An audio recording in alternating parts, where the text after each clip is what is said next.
How was it doing such an iconic image? You know, were you kind of nervous about that, taking it on? You know, I fought for the role. I've never been as aggressive as this going for a role. I waited for a movie musical for a long time.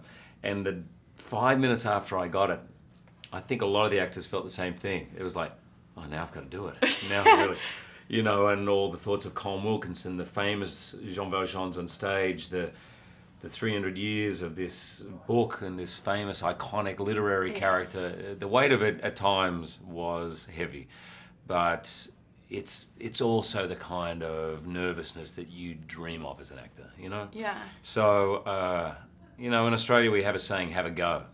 Just have a go, you know? Go for it. So I did.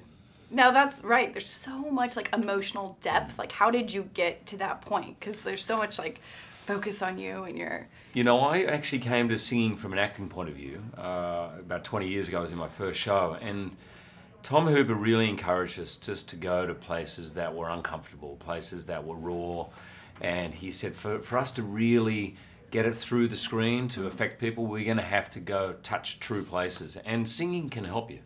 Singing is actually releasing.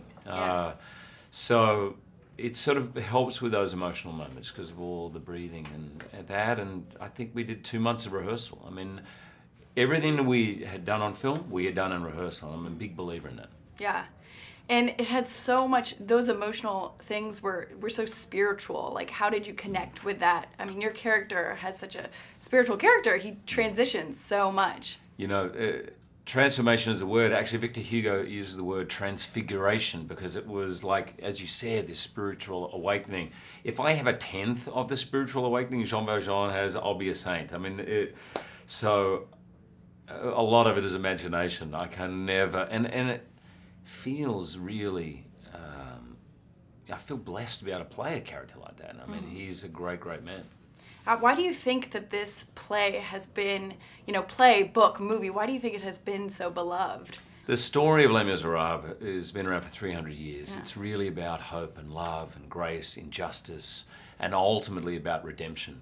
And that touches us all intimately. There are so many characters that you can relate to. And then these guys created 30 years ago some of the most beautiful, timeless music. Every song is a winner, you know. So I'm sure in 30 years from now it'll be as relevant as it is today.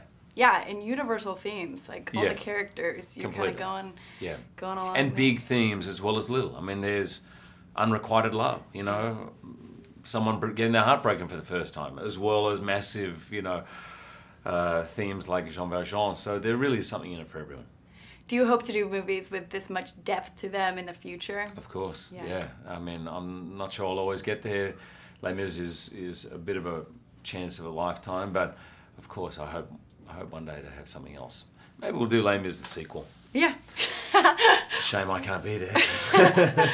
I love it. So thanks so much. You did an incredible job. Thank you so much.